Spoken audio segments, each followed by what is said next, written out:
everyone, and welcome to episode 2 of Work is Rigged. Now, this episode is a continuation of the first episode where we chatted with Kaci Muecke, the founder and coach of Imperfectly Empowered, where she helps neurodivergent women navigate everything from burnout to career pivots and more. And a lot of it is based on her own story, which you can listen to if you hop back over to episode 1. But we have a lot more topics we're going to cover, starting with one of the most important conversations about unmasking and how it impacts you in the workplace. So without further ado, let's jump in. And I'm glad you brought up unmasking because that's such a huge topic as well. So many more people now, more than ever, are getting diagnosed in their adult life. And that is crazy. I imagine that to be very similar to someone coming out as queer, for example, late in life. You've lived your entire life with one idea of who you are, and you've never really had the chance to explore, these other areas. You've never given yourself permission, or you never had permission from the people around you. And all of a sudden, you are looking back at your entire life and reassessing and reframing absolutely everything. And while you're doing that, it is not uncommon to deal with things like skill regression, things that you were once able to do because you were drawing energy from an unsustainable source, which would eventually lead to burnout,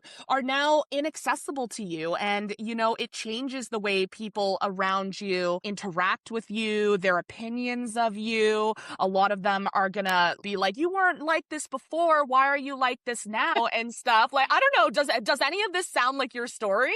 Yeah, I was, I think, 31 when I was diagnosed with ADHD. When I brought it up to my doctor, she basically said that there's a good chance I didn't have ADHD, and she didn't really want to give me the referral because I had a master's degree and a successful career. Yeah. And I had to ask her for one anyway, which she thankfully did give me, but she literally wrote in my medical chart, if this person has ADHD, is compensating well. And I was not compensating well. I had at one time, but I was coming to her because I was really, really struggling. And like that change in identity, it helped me understand myself and give myself grace about certain things that were challenging and made it make sense about why those things were hard for me. And it was also something that I really wish I understood much younger and could have just reframed a lot of things that I did as I was growing up and as I was going through my career in a way that I just wasn't able to. So absolutely. I mean, like for me, I remember in high school being like horribly depressed, like not diagnosed, but I knew there was something wrong. same. But at the same time, I beat myself up constantly because I knew I had a good life. I knew my parents loved me. I had great friends. I was in an art school. I was doing music every day. Why did I feel like garbage? And then, of course, the idea of being neurodivergent never passed my mind because why would I think that? I'm functioning. I'm still getting A's and B's in school. So maybe I'm just ungrateful.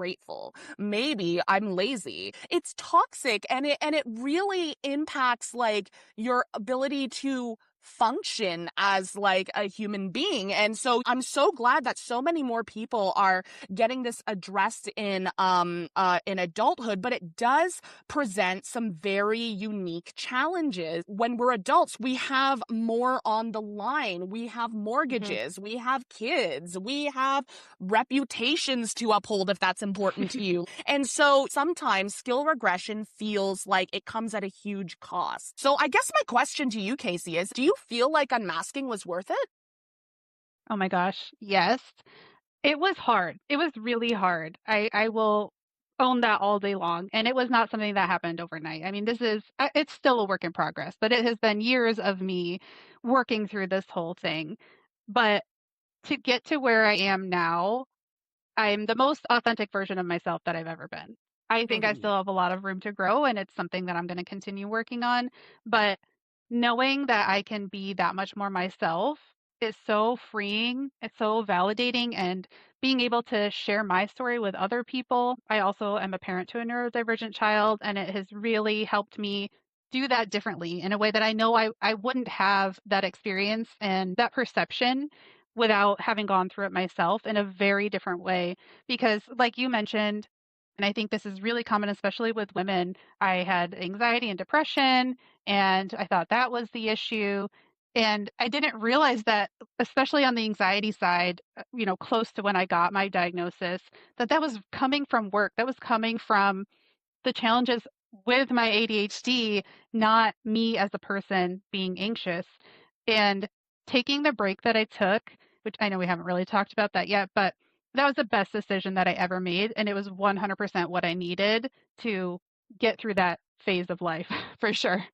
For sure. And you know what? I think that we can take this moment to kind of acknowledge that you and I have had a certain amount of privilege that a lot of our listeners might not necessarily have at this point. I'm about to ask you about your ability to take a break, but I'll start off with mine first, because as much as I've been able to start this business and build things up, I always am so aware of the fact that I have a lot of privilege that other people don't have that probably determined my ability to make it out of burnout. People who don't have a support system, who don't have the resources or the tools, they might live in an isolated place. It can be a lot harder, but I think that's why it's even more important for people like you and me who have, it's not easy for us, but we have the means to get there. And then from there, we reach down a hand and we say, hey, let's bring everybody else with us. Let's try and make things a little bit easier for the people who didn't have the resources that we had or anything.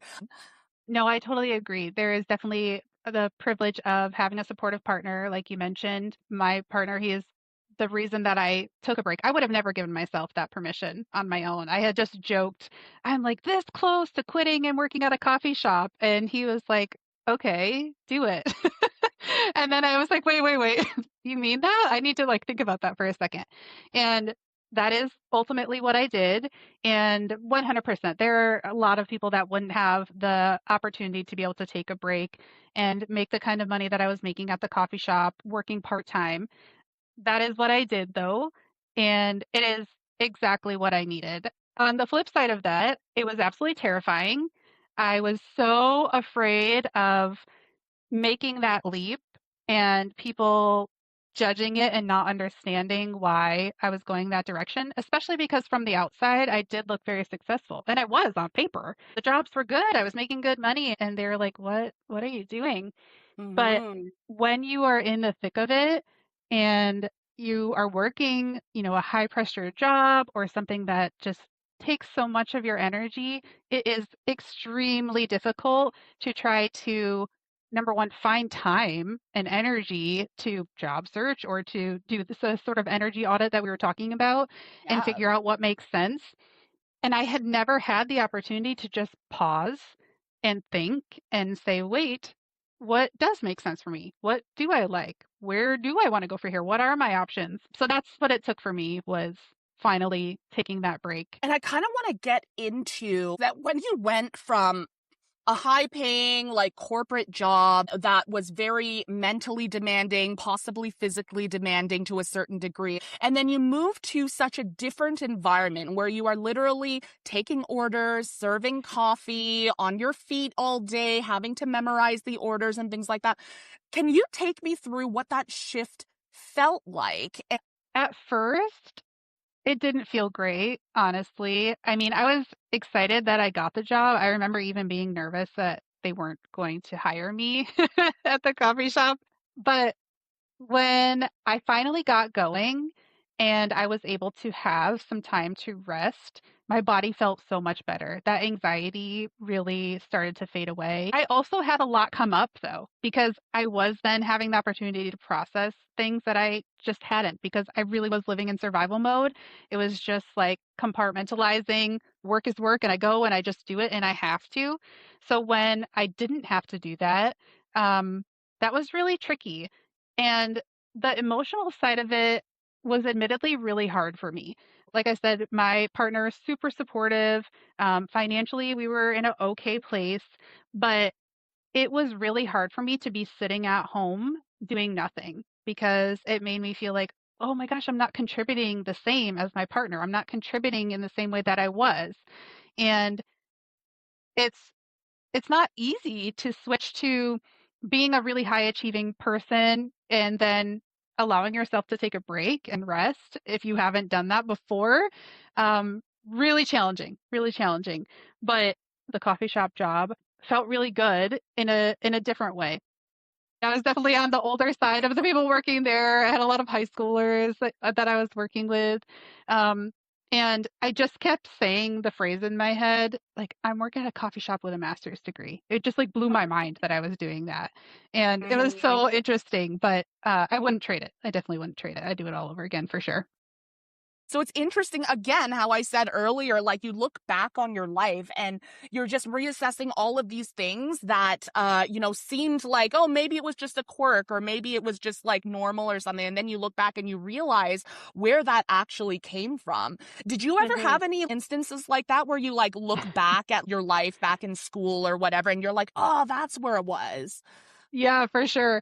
My mom has joked my whole life about me being a procrastinator and Mm. liking the pressure of something being due really soon. She hated Mm. it and she thought that it was just wild that, I would write a 10-page paper the night before it was due. And Oh, I yeah. had no idea why. I could not figure out why, but I procrastinated on everything. And I would get it done, but last minute.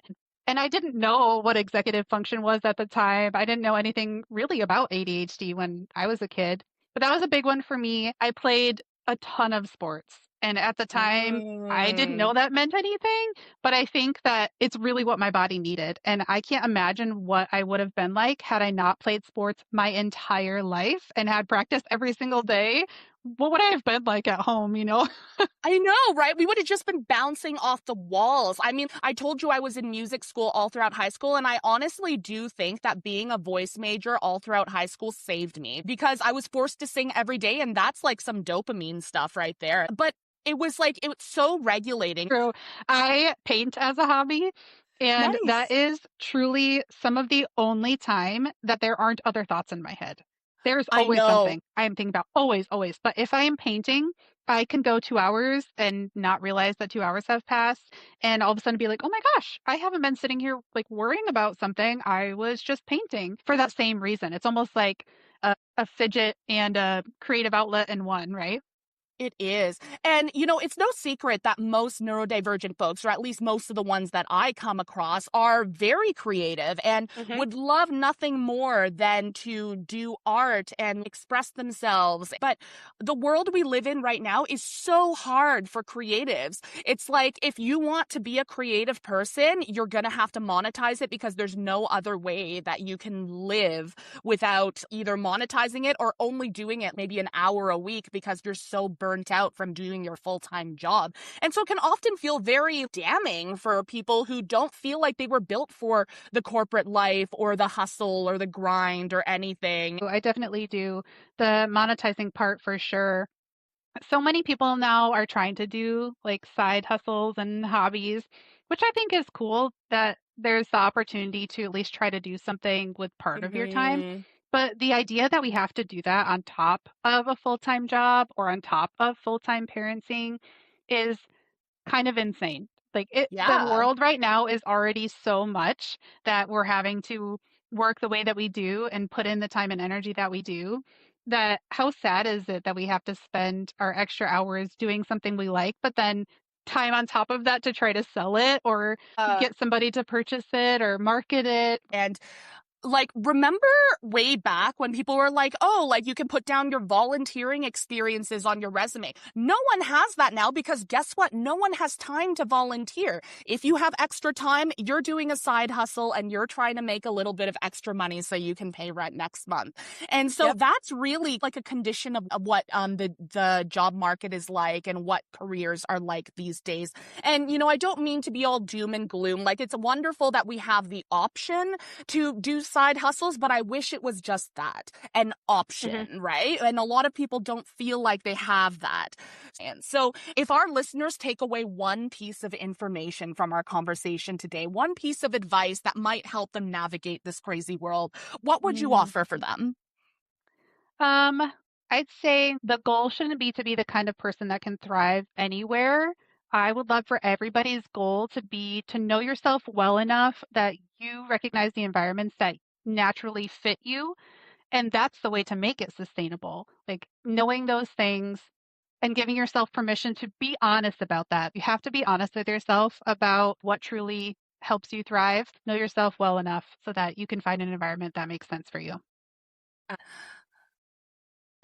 Really, like, that's part of the reason we're having this conversation, right? Like, Yes. we're not just talking about like, oh, hey, everybody listening to this, if you have ADHD, you need to do step A, B, C, and D. No, because every ADHD person, every neurodivergent person for that matter, needs something different, needs a different combination of things. It goes back to what we were saying before, which was mining your life for data, really getting to know what your strengths are, what your challenges are, what motivates you. Just because you're good at something doesn't mean that it is something that's sustainable for you long term. And also, even for the things that we might be really good at, like hyper focus, that can be a great strength, but we don't necessarily get to decide when that comes to fruition. I would love to say, hey, yes, let's just turn on that hyper focus mode now so that I could get things done that I need to get done, but that's not how it works. And you kind of alluded to this sort of generic coaching advice that assumes that putting a system in place is just going to solve the problem. And that has not been my experience. I've tried using planners. I've tried different routines that other organized people use, but they didn't work for me because they weren't designed for how my brain works, which is why I've shifted more into caring about energy management than time management. Because if someone tells me you have to write reports at 2 o'clock every Tuesday, that's probably not going to work for me. But if I get to ask myself, when do I naturally have the most ability to focus? I can then match that high energy time with the work that requires the most of me. And that might not be the same type of work as somebody else. Maybe writing reports is really easy for me, right? But being able to prioritize myself and stop asking the question about how do I force myself to work like everyone else and more what conditions make it easiest for me to succeed. So that's something I talk about with my clients a lot too. For sure. And just for anybody who's not familiar with the work that you do here, can you define the difference between focusing on time management versus energy management? Sure. Yeah. So time management would truly just be making the most use of your time. So how many hours do you have in your workday or at home? You know, we could be talking about home systems too, and putting some sort of system in place. So some people will do block time. There's a lot of different methods for how you can structure your time so that you have a form of a schedule, whether it looks like a normal schedule or not. Energy management is really just thinking about what your capacity is. So when I say energy, I mean, like, yes, are you drained? Are you tired? Um, or what level of capacity do you have? You're the only person that can answer that. So if I try to give you an energy management schedule, that's not going to help because it's not going to be the same as mine. I love taking a nap every day. That works for me, and I get to do that now. But I can't work at night. So when I had calls and stuff that were at 7, it was so hard for me. So being able to just trust what my body's telling me instead of what the clock is telling me, to just listen to what my body's saying about how much energy I have, how much capacity I have to get things done. That's kind of what I mean by the energy management side. You know, it's not about being able to show up and doing like 110% in every day. Sometimes it's about figuring out how can I show up and maybe give like an average of 70% a day and still manage to fulfill all of my expectations, all of the things that I need to do so that when I go home, I can actually do the things I love. I can spend time with my partner. I can go and do art. I can take dance classes. I can travel once a year. So it's really important to kind of figure out what the end goal is and making sure that whatever your work life is, it is sustainable enough to get you there while minimizing that burnout. Yeah. I mean, even just spreading out the time, if someone tells me I have to do a certain amount of things on a list, or if I try to tell myself I have to do this list of things in this hour, that is going to be way more difficult than saying I need to accomplish this list by the end of the week. Because that does mean that maybe on Tuesday I have 40% capacity, whatever that looks like. And on a different day, I do have 110. I will get all of the things done, but I get to decide what that looks like each day, which makes sense. We don't have the same capacity every day. Why would we? That just is illogical, right? So Yeah. realistically, listening to the energy that we have when and where we're able to is helpful. Granted, I realize most 9 to 5s, you have to be there from 9 to 5 or 8 to 3 or whatever your schedule is. But energy management in that scenario might look more like, if I know that I have the most focus and energy right after lunch, then I'm going to put my toughest tasks after that if I can. If there's something that I find highly draining, does it feel better for you to get it done right away on Monday, or is it something you want to do last? And only you can decide, but there are definitely things that you can do to sort of accommodate yourself based on your own energy, even in those much more structured environments. I totally agree with that. And I imagine one of the challenges when it comes to working with neurodivergent clients and figuring out this energy management is something you mentioned at the beginning of this conversation, which is confidence. I mean, a Hmm. lot of people coming into this, they don't feel confident in themselves and their decision-making skills because a lot of times in the past, growing up or whatever, their decisions are often questioned. They're often seen as the wrong thing to do because it might not fit their standard idea of a traditional career path or like a traditional life or whatever, right? Amazing. Kaci, thank you so much for taking the time to share your story and your expertise and your knowledge with our listeners today. You can find Kaci online. She is the founder and coach behind Be Imperfectly Empowered. You can check out her website at beimperfectlyempowered.com, and you can also find her on Instagram. And as for me, you know where to find me. I am the founder and career coach behind Atypical Careers, and we are at atypicalcareers.com. We've got lots of really, really great resources on our website. So go check out the Career Hub, get on our mailing list, and get career resources sent straight to your inbox every month. We've got lots of new things cooking. In the meantime, anything else you want to say, Kaci, before we wrap up? Yeah, just thanks so much for having me. I really love having these open conversations, and I think it helps everybody. So I appreciate what you're doing here. And yeah, thanks for letting me be part of it. Amazing. Thanks so much. And we'll see you guys next time on Work is Rigged.